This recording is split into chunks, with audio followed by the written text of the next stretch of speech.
आपण करूया सुरुवात, कारण बाकी कोणाला मेसेज पण डिलिव्हर नाही झालाय त्यामुळे. ठीक आहे. ठीक आहे, तर काल आपण लास्टला एक एक्झाम्पल बघितलं होतं रिलेटेड टू जर कंटिन्युअस सप्लाय ऑफ सर्व्हिस असेल. एक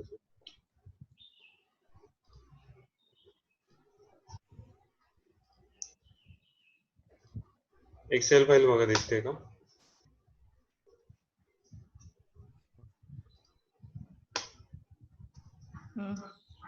हॅलो हॅलो हॅलो. हा, आवाज येतो ना माझा?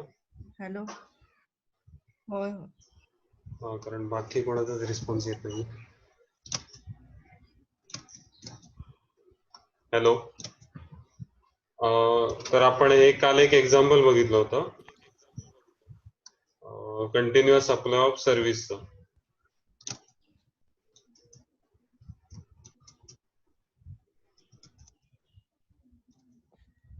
हॅलो. हॅलो. बाकीचे कुठे आहेत? बाकीच्यांचा आवाजच येत नाही काय? सगळे आहात ना मीटिंग मध्ये? हो.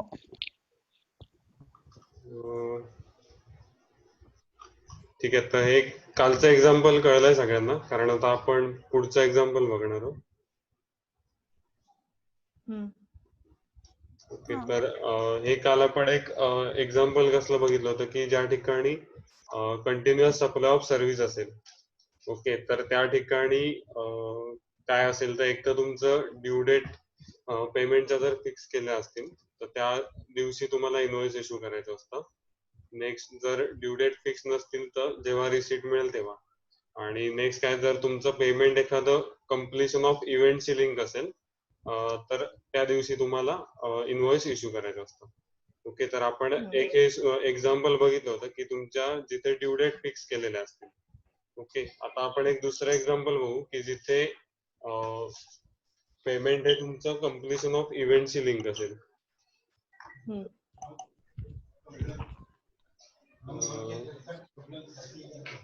तर मी एक एक्झाम्पल लिहून देतो तुम्हाला आणि मग त्याच्यात आपण बघू.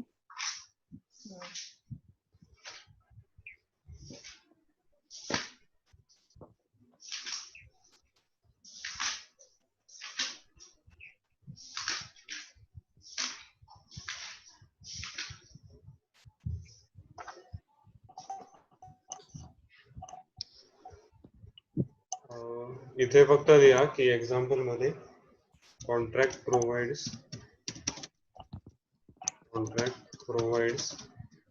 स्क्रीन नाही दिसत आहे. एक्सेल नाही दिसत आहे? हा, दिसते दिसते दिसते दिसते. हा, दिसते दिसते. Contract provides for payment on completion of event, recipient to pay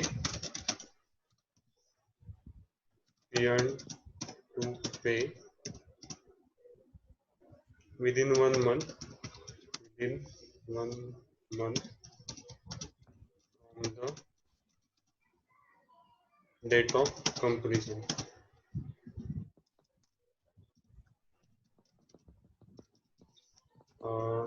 तर हे लिहून घ्या सगळ्यांनी आधी.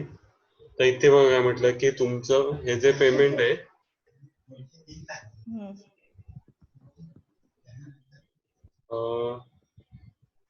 तर हे पेमेंट कशाची लिंक आहे, तर कम्प्लिशन ऑफ इव्हेंटची लिंक आहे.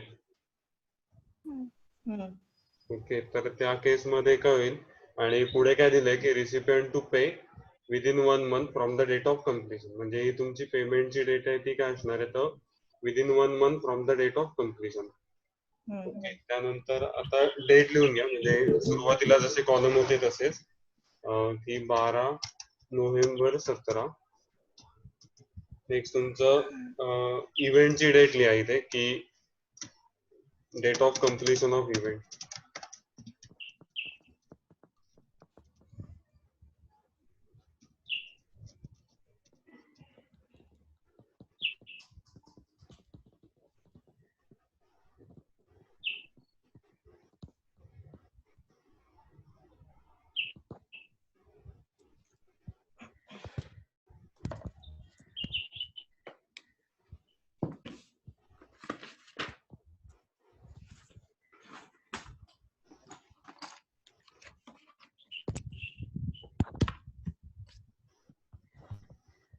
एकच मिनिट. हम्म. ओके, तर इथे date of completion of event लिहा. ती डेट लिहा तुमची 10 नोव्हेंबर 17.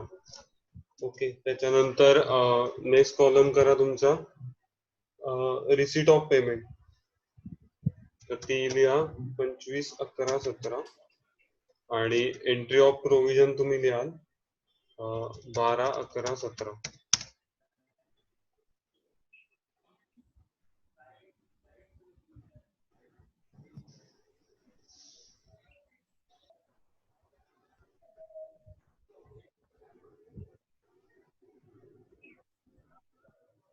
तर आधी मला सांगा की जिथे तुमचं पेमेंट आहे, जर कम्प्लिशन ऑफ इव्हेंट लिंक असेल तर त्या केसमध्ये तुम्हाला इनवॉइस कधीपर्यंत इश्यू करायला लागतं.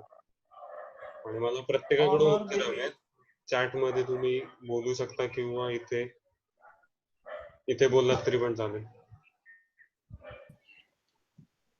चॅट मध्ये सगळ्यांनी रिप्लाय करा मला की जर इथे जिथे तुमचं पेमेंट आहे कम्प्लिशन ऑफ इव्हेंटची लिंक आहे तिथे तुम्हाला इनवॉइस कधी इश्यू करायला लागतं.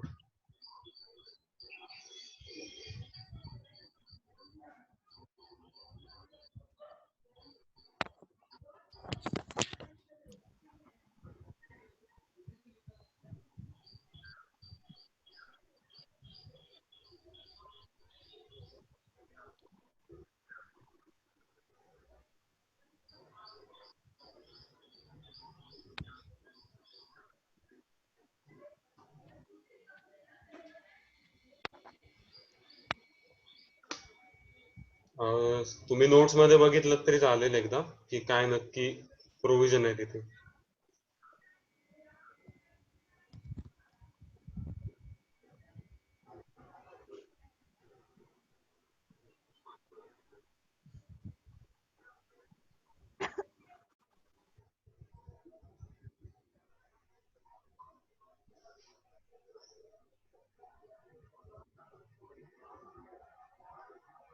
हॅलो,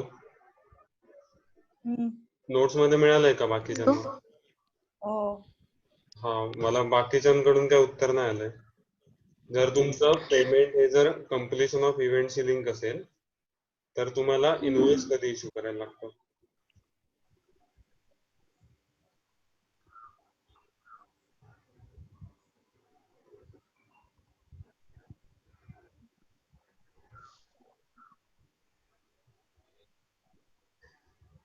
बाकीच्यांना कळलाय ना प्रश्न? हो. मग तुमचं कोणी काय उत्तर का नाही दिलं अजून?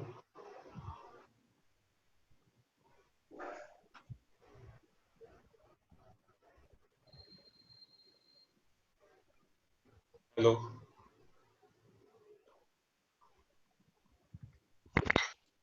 तिचं उत्तर दिलं तरी पण चालेल, पण जर तुम्ही म्हणजे काही इन्व्हॉल्व नाही झालात तर मला कळणार नाही की तुम्हाला नक्की कळतंय की नाही कळतंय.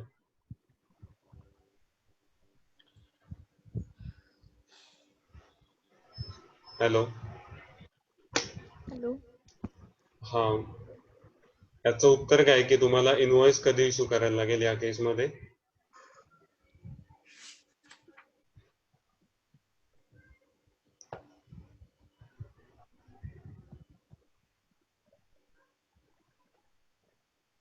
तर काय याचं उत्तर तर on or before completion of event.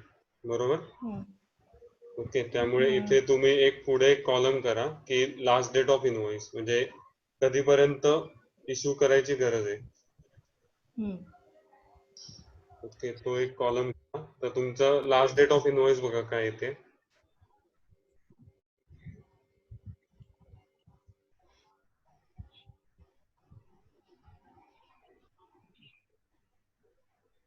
दहा अकरा ना? Date of completion of event 10/11 आहे, म्हणजे तुमची लास्ट डेट ऑफ इनवॉइस कधी येईल तर 10/11 येईल. 10/11 पर्यंत तुम्हाला इनवॉइस इश्यू करायला पाहिजे या डेट पर्यंत. ओके, ही तुमची लास्ट डेट ऑफ इनवॉइस येईल. आणि आता तुम्ही बघा की तुमचं इनवॉइस हे वेळेत इश्यू झालंय का?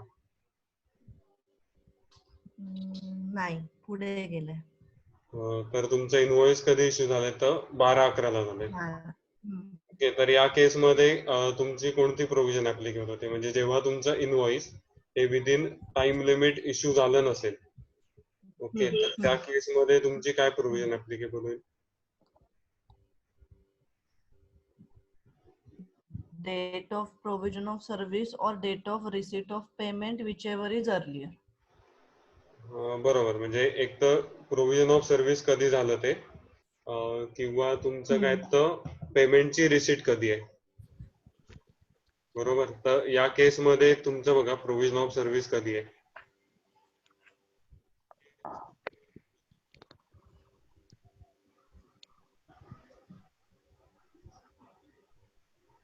आवाज कट झाला पूर्ण. आवाज कट होत होता. हॅलो, काहीच ऐकायला. हा आता येतोय. आवाज कट झाला. हा आता येतोय? हा आता येतोय. ओके, तर invoice is not prescribed within. तर इथे काय तुमचं एक तर ज्या दिवशी तुमचं प्रोव्हिजन ऑफ सर्व्हिस आहे किंवा तुमचं receipt of payment whichever is earlier. बरोबर, तर या केसमध्ये आता तुमची प्रोव्हिजन ऑफ सर्व्हिस कधी आहे? 12/11/17. 12/11 आहे आणि पेमेंटची डेट कधी आहे तर 25/11. 25/11. 25 12/11. 11 ओके, तर या 12/11 केसमध्ये ना? तुमचं टाइम ऑफ सप्लाय काय येईल तर 12/11 येईल. 12 11. तर इथे आला 12/11/17. ओके, नंतर नेक्स्ट अजून एक एक्झाम्पल घ्या की समजा 24 एप्रिल आहे, 24 एप्रिल 18. नंतर ड्यू डेट पण समजा तीच आहे तुमची. Next receipt of payment 20 April 18 ला आहे. आणि नेक्स्ट समजा कधी एंटर केलं तर 24 एप्रिल 18 ला प्रोव्हिजन ऑफ सर्व्हिस. ओके, तर इथे बघा काय येतंय तुमचं. आता पहिलं तर काय लास्ट डेट ऑफ इनव्हॉइस काढायला लागेल तुम्हाला. ओके, म्हणजे ते 24. कधीपर्यंत इश्यू करायची गरज आहे. तर तुमचा कम्प्लिशन ऑफ इव्हेंटची डेट काय तर 24 एप्रिल 18 आहे. बरोबर, तर लास्ट डेट ऑफ इनव्हॉइस पण काय येईल तुमचं तर 24 एप्रिल 18. ओके, तर आता या केसमध्ये बघा की तुमचं इनव्हॉइस हे विदिन द टाइम इश्यू झालंय. ओके, मग त्या केसमध्ये तुमची कोणती डेट येईल, एक तर इनव्हॉइसची ऍक्च्युअल डेट म्हणजे 24 एप्रिल किंवा जी तुमची पेमेंटची डेट आहे. ओके, तर त्याच्यात विच एव्हर इज अर्लियर जे असेल हा ते तुमचं टाइम ऑफ सप्लाय असेल. ओके, तर या केसमध्ये बघा तुमचा टाइम ऑफ सप्लाय काय येतोय 20/4/18. रिसीट ऑफ पेमेंटची डेट. 20/4/18, म्हणजे जो काही तुम्हाला ऍडव्हान्स मिळालाय. ओके, तर त्याच्यावर तुमचा जीएसटी येईल किंवा तेव्हा तुमचा टाइम ऑफ सप्लाय येईल. ओके, तर हे आपण एक्झाम्पल बघितलं की जिथे तुमचे पेमेंट हे related to completion of event आहे.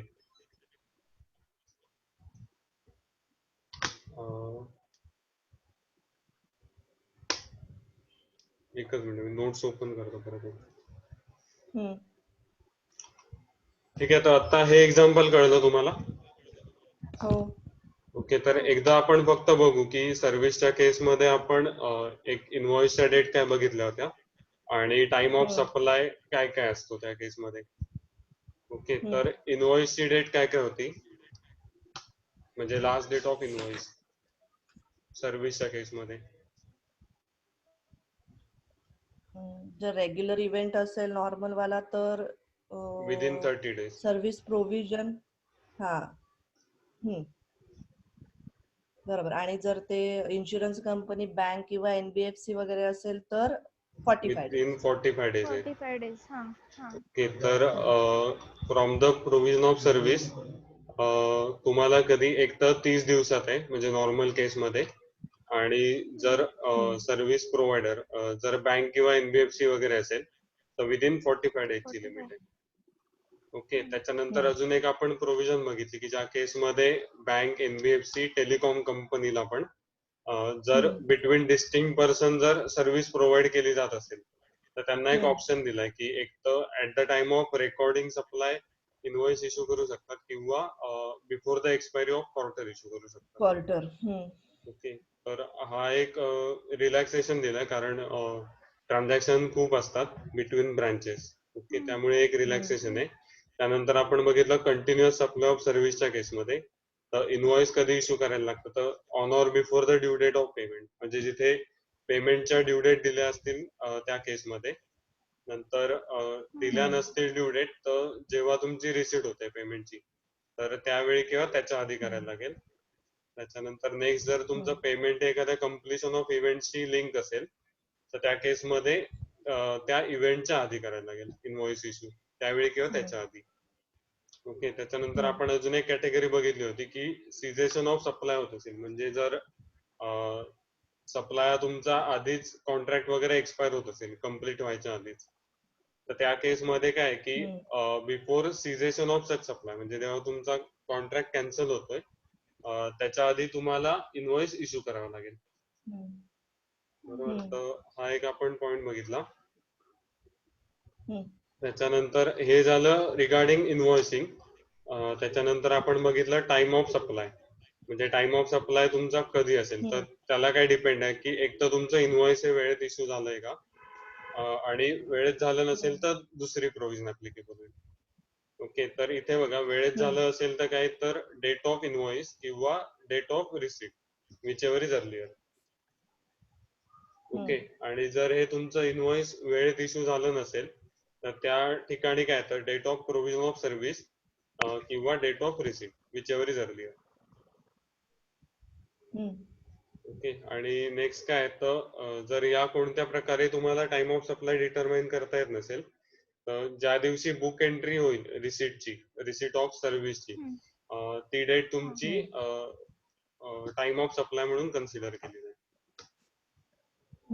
ओके, तर हे आपलं होतं रिगार्डिंग फॉरवर्ड चार्ज. आता आपण रिव्हर्स चार्जचं एकदा बघू की त्या केसमध्ये काय काय प्रोव्हिजन आहे.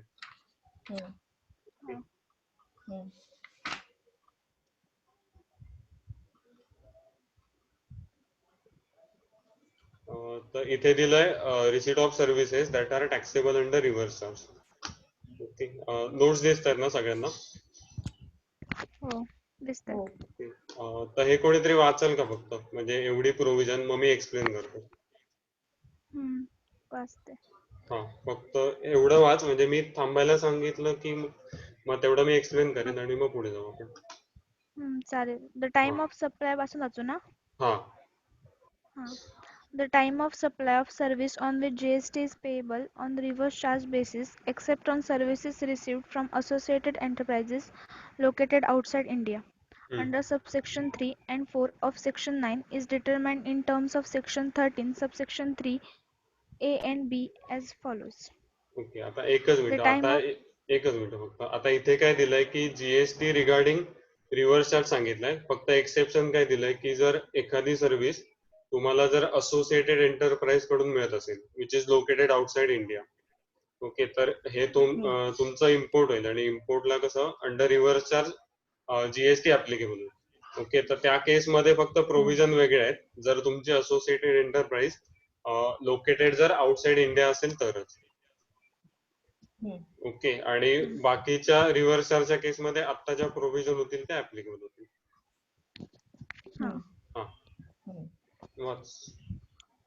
The time of supply for such service will be the earlier of the following: date of payment or date immediately following 60 days since issue of invoice or any other document in lieu of invoice by the supplier. If it is not possible to determine the time of supply by using these parameters, then the time of supply will be the date of entry of the service in the books of accounts of the recipient of supply. Okay, तर इथे काय म्हटलंय की time of supply will be earlier of following, म्हणजे हे जे खालती दोन इव्हेंट्स दिले असतील त्याच्यातली जी तुमची अर्लियर डेट येईल ती तुमची टाइम ऑफ सप्लाय म्हणून कन्सिडर होईल.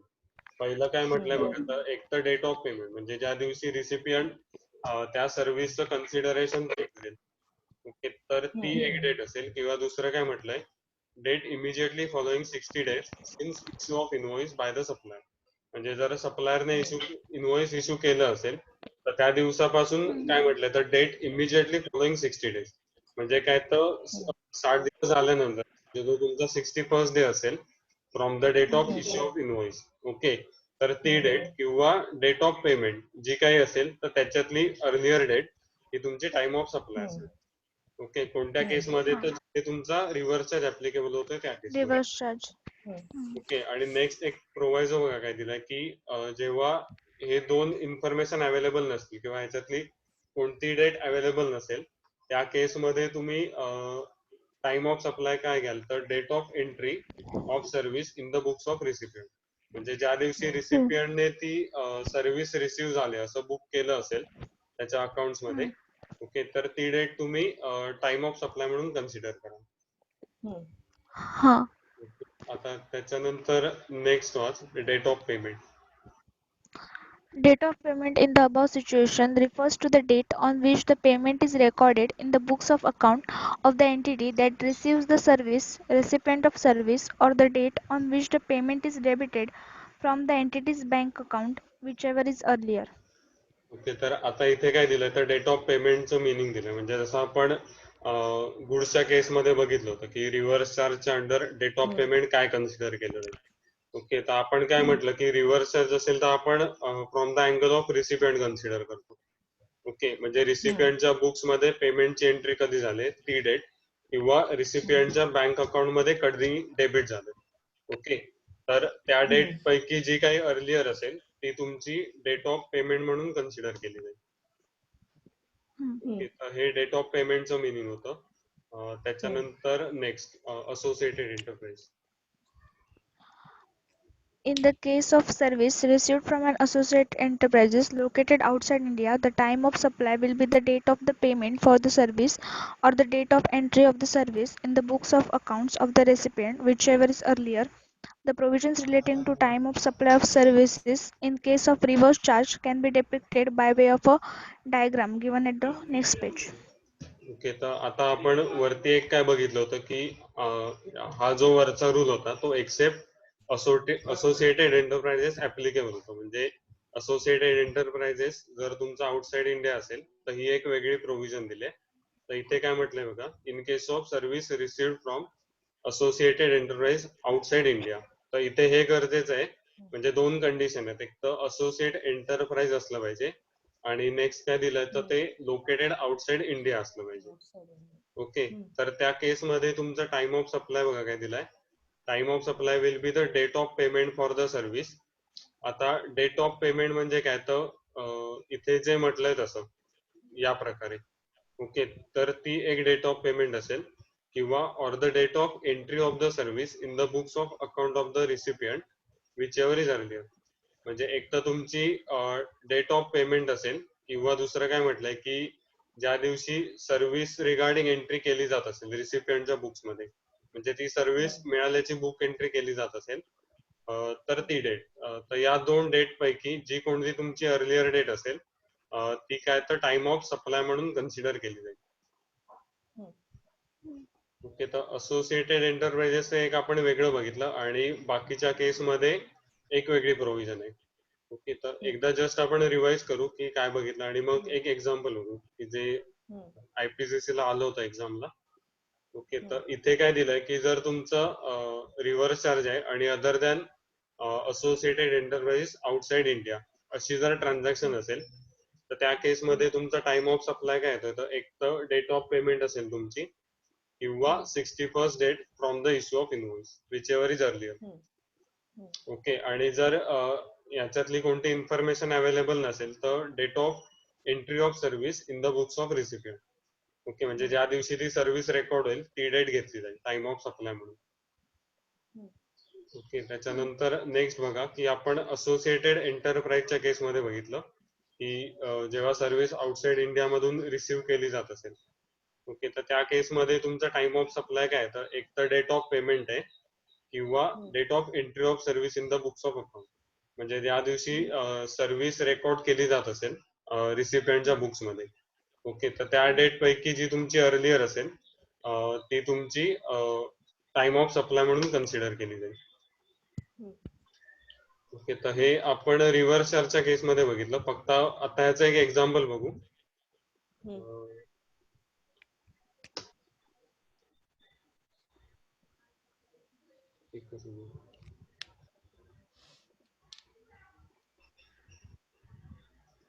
तर इथे बघा काय म्हटलंय, determine the time of supply from the given information, assume that service being supplied is taxable under reverse charge. तर या केसमध्ये तुमचं काय आहे की सर्व्हिस ही तुमची अंडर रिव्हर्स चार्ज आहे. तर इथे पहिलं काय दिलं की मे 4 ही तारीख दिली आहे. The supplier of service issues invoice for service provided, there is a dispute about amount payable and the payment is delayed. Okay, आणि नेक्स्ट काय बघा दिलंय, 21 August payment made to the supplier of service. म्हणजे 21 मे ला काय तर actual payment केलेलं आहे. ओके, आणि 4 मे ला काय केलंय तर सप्लायरने इनव्हॉइस इश्यू केलाय आणि 21 मे ला पेमेंट केलेलं आहे सप्लायरला. ओके, तर या केसमध्ये तुम्हाला काय बघायला लागेल की एक तर तुमची डेट ऑफ पेमेंट, तर इथे डेट ऑफ पेमेंट किती आहे तर 21 ऑगस्ट. ओके, आणि नंतर तुम्हाला काय बघायला लागेल की 61st day from the date of issue of invoice. तर 61st डे बघा कधी येतोय तुमचा. 4 मे म्हणजे 3 जून, 3 जुलै, 4 जुलै. हा, म्हणजे साधारण त्या दरम्यान येईल. म्हणजे 27 दिवस मे 4 मध्ये जुलै येतील तुमचे. काहीतरी. 27 दिवस मे मध्ये येतील, त्याच्यानंतर 30 दिवस तुमचे जून मधले येतील, म्हणजे इथे 57 झाले. म्हणजे 3 जुलैला तुमचे 60 दिवस संपतायत, म्हणजे 4 जुलैला 61st डे आला पाहिजे. ओके, म्हणजे इथे काय तर 61st डे तुमचा आहे 4 जुलै आणि 21 ऑगस्ट ही डेट आहे तुमची पेमेंटची डेट आहे. whichever is earlier म्हणजे 4 जुलै. हा, तर इथे आपण काय बघतो की 61st डे ऑफ इनव्हॉइस किंवा date of payment whichever is earlier. तर या केसमध्ये तुमचं काय येईल तर 4 जुलै हे जे तुमचं म्हणजे 61st डे जो आहे, ओके, तर तो तुमचा टाइम ऑफ सप्लाय असेल.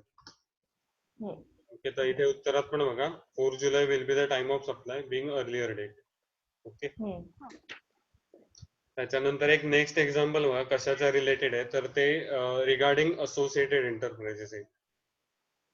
ओके, म्हणजे जर तुमचं असोसिएट इथे म्हटलंय, कारण German company issues email informing its associated company ABC limited of the cost of technical services provided to it.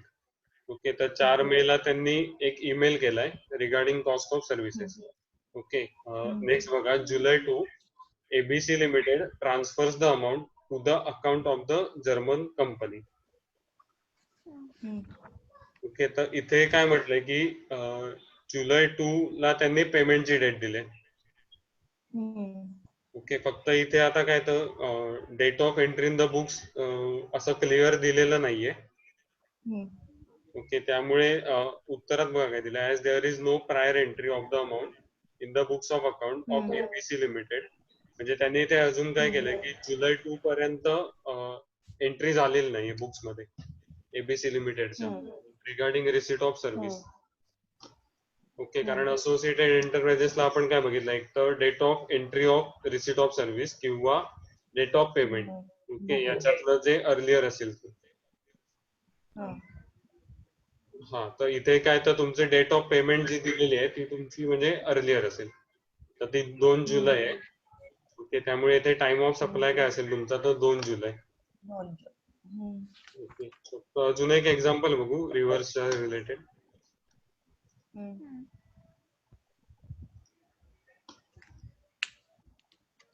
तर एक काम करा, हे एक एक्झाम्पल लिहून घ्या तुमच्या नोटबुक मध्ये.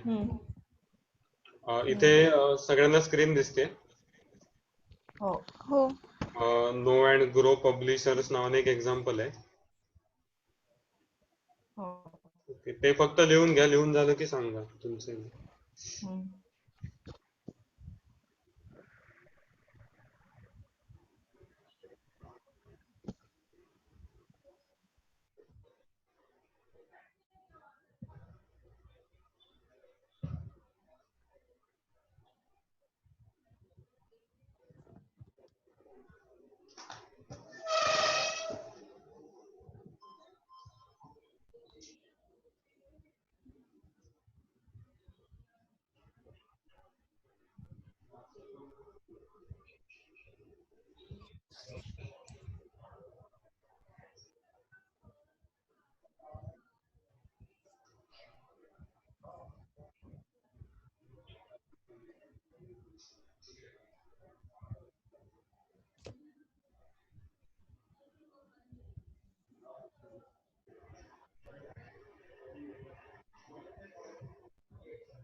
Hello, hello. हा. बोल लिहून हो झालं. झालं ना हे पूर्ण? हो. हो झालं. ओके, तर इथे एक्झाम्पल बघा काय, know and grow publishers registered dealer in India paid an advance of ₹50,000 to mister काय ना जे काय असेल ते an author Ganatra. an author for the copyright covered under section 31A of the Copyright Act of his original literary work on 5th September 2018. तर इथे transaction काय झालंय की एका ऑथरने त्याच्या जे लिटररी वर्क होतं त्याच्या रिगार्डिंग कॉपीराइट एका डीलरला विकले, ओके, किंवा ट्रान्सफर केले. तर तुम्हाला जर आठवत असेल तर आपण एक रिव्हर्स चार्ज मध्ये बघितलं होतं की जिथे ऑथर किंवा एखाद्या आर्टिस्ट जर एखादं ओरिजिनल वर्क असेल आणि तो जर एखाद्या म्युझिक कंपनीला किंवा पब्लिशरला वगैरे ट्रान्सफर करत असेल तर तिथे काय तर ते as a supply of service होतं आणि त्याच्यावर हो. जीएसटी तुमचा अंडर रिव्हर्स